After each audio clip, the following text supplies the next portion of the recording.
Infeksi saluran kemih atau ISK didefinisikan sebagai jenis infeksi lokal kandung kemih yang disertai dengan gejala pada saluran kemih bagian bawah hingga infeksi berat pielonefritis yang dapat berujung pada urosepsis.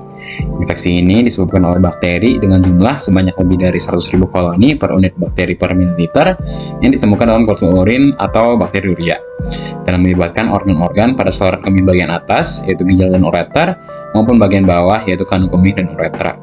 Nah, ISK ini menjadi salah satu jenis infeksi yang memiliki angka kasus tinggi, baik di Indonesia ataupun di dunia, dan menyerang segala jenis usia mulai dari bayi yang baru lahir hingga lanjut usia. Namun, lebih sering didiagnosis pada anak-anak dan lansia.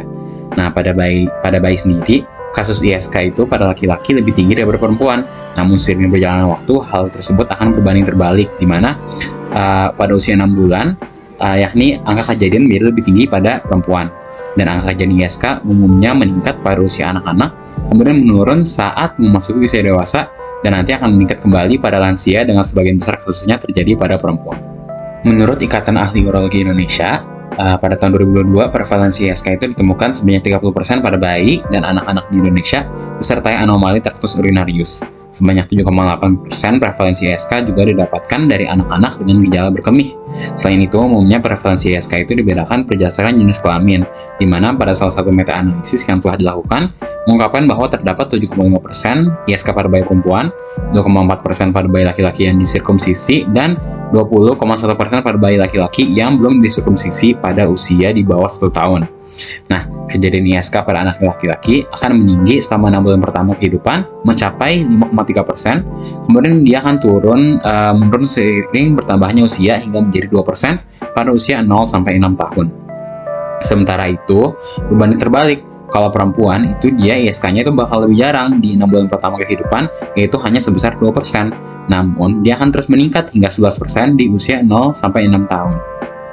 Tingginya angka kasus ISK pada anak-anak itu bukan didasari tanpa sebab, melainkan dapat dipengaruhi oleh beberapa faktor risiko, seperti bentuk anatomis yang dipengaruhi oleh sirkumsisi, hingga berbagai kebiasaan seperti penggunaan popok yang terlalu lama pada anak-anak, serta penerapan pola sanitasi dan kebersihan yang kurang baik.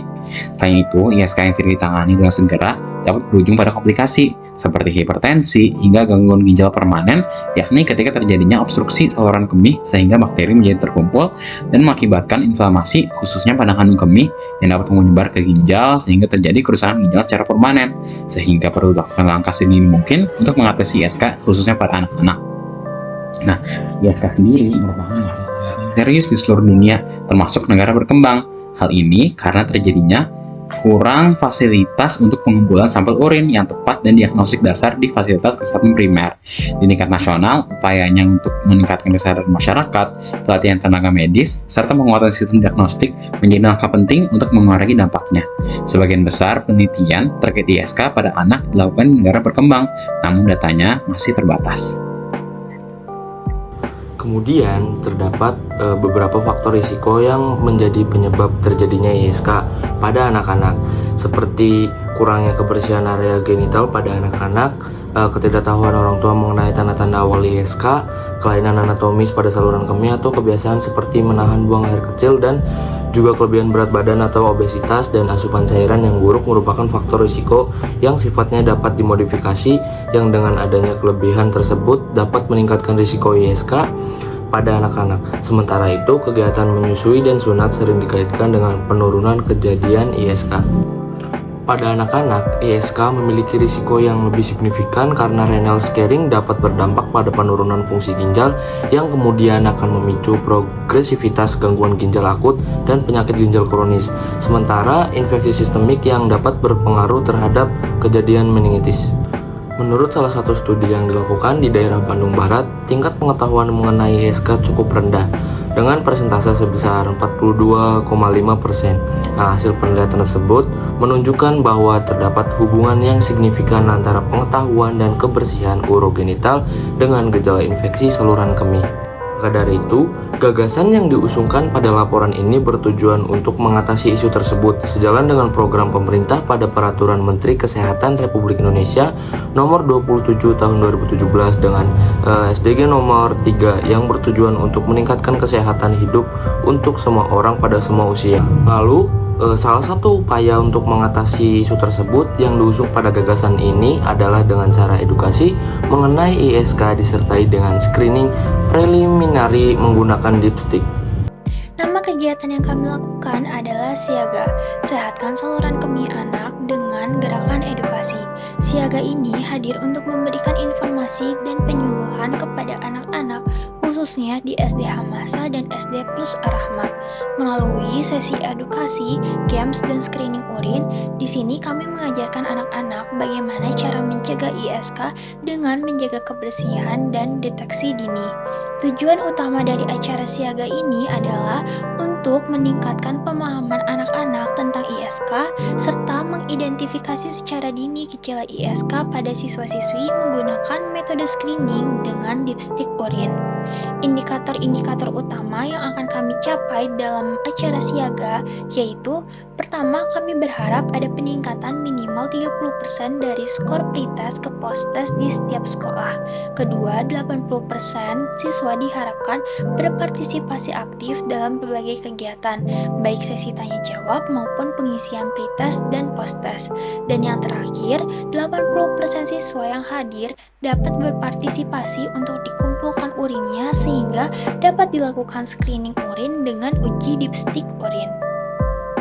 Kegiatan ini kami lakukan pada tanggal 28 November 2024 di SD Kita Hamasa dan SD Plus Ar-Rahmat pada pukul 8 hingga 12 waktu Indonesia Barat.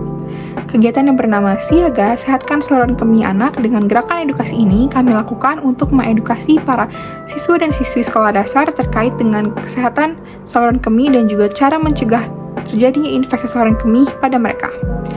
Pada kegiatan ini, kami menayangkan sebuah video animasi dan juga mempresentasikan sebuah poster sebagai media edukasi kami. Selain itu, kami juga melakukan screening infeksi saluran kemih menggunakan dipstick urine test untuk mendeteksi infeksi saluran kemih pada mereka. Permasalahan infeksi saluran kemih pada anak-anak merupakan salah satu permasalahan yang perlu diselesaikan sejak dini, terutama di daerah Jawa Barat yang memiliki prevalensi infeksi saluran kemih yang cukup tinggi di anak-anak. Ditambah dengan pengetahuan pada anak-anak mengenai kesehatan saluran kemih yang masih minim, kami mengadakan kegiatan edukasi pada anak-anak yang berlokasi di dua tempat, yaitu di SD Kita Hamasa dan juga SD Plus Ar-Rahmat. Adapun alasan pemilihan kedua tempat ini didasari selain adanya tujuan edukasi, kami juga berencana untuk melakukan perbandingan antara kedua tempat tersebut yang memiliki faktor latar belakang yang cukup berbeda dari sisi sosioekonominya, terutama pada SD Plus Ar-Rahmat yang merupakan sekolah elit dengan tingkat pendapatan keluarga para siswanya yang cukup tinggi dibandingkan dengan SD Kita Hamasah.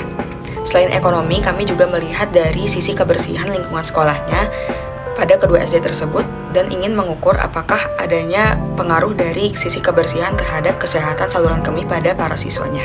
Berdasarkan observasi tersebut yang sebelumnya telah kami lakukan, kami mengadakan kegiatan edukasi pada kedua sekolah ini, terlebih pada keduanya belum pernah diadakan kegiatan serupa terkait kesehatan saluran kemih.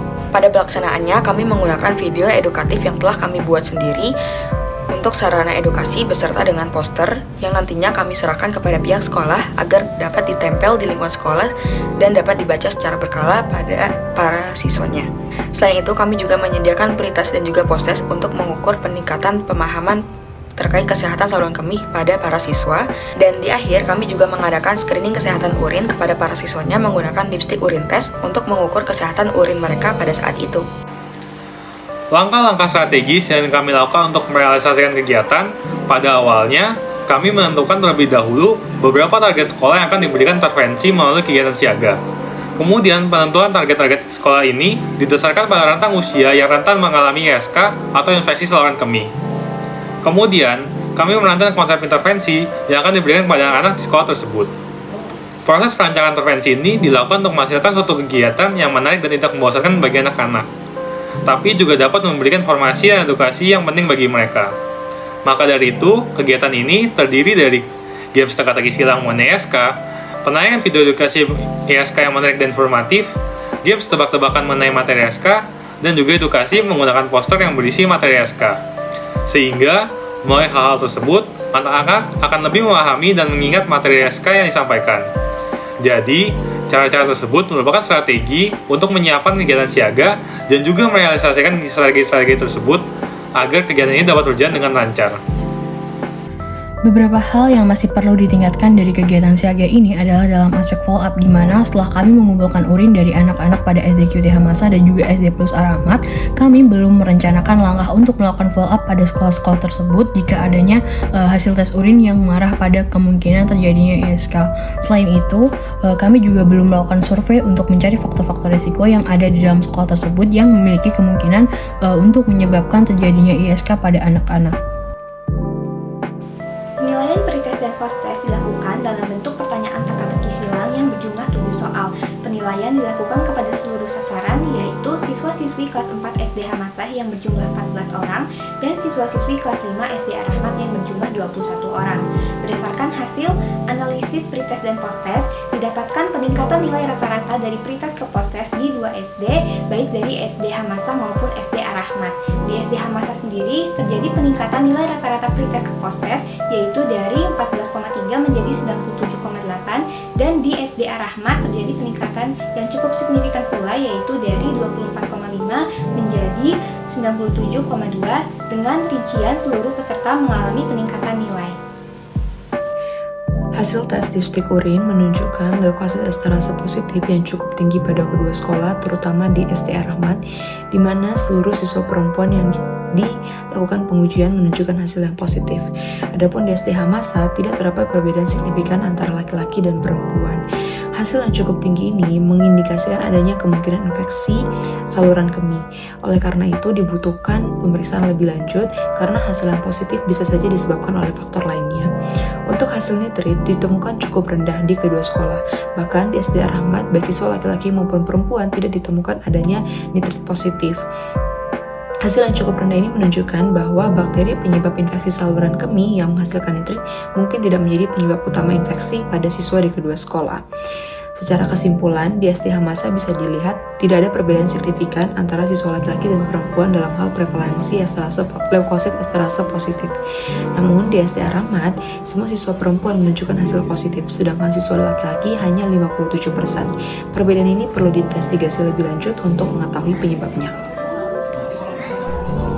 Terdapat dua indikator keberhasilan yang kami tetapkan dari awal, yaitu pertama, terdapat peningkatan minimal 30% dari skor pretest ke post-test setiap sekolah yang sudah tercapai. Terjadi peningkatan rata-rata post-test dibandingkan dengan pretest sebesar 97,3% dari SMA dan 96,3% secara berturut-turut di SD Hamasah dan SD Ar-Rahmat. Kemudian juga yang kedua, terdapat 80% siswa berpartisipasi aktif dalam kegiatan baik dalam sesi tanya jawab, screening urin, dan pengisian pretest dan post-test, di mana telah tercapai pula bahwa terdapat seluruh siswa mengikuti kegiatan pematerian dan sebanyak 13 dari bersiswa SD Ar-Rahmat, yaitu sekitar 92,86%, dan 21 siswa SD Ar-Rahmat itu 100% mengikuti screening urin.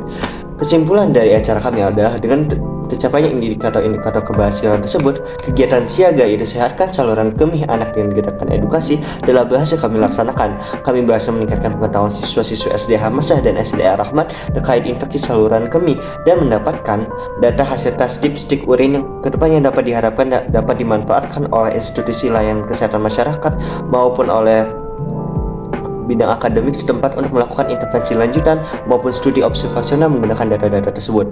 Mungkin cukup sekian dari kami, mohon maaf pada kesalahan. Wassalamualaikum warahmatullahi wabarakatuh.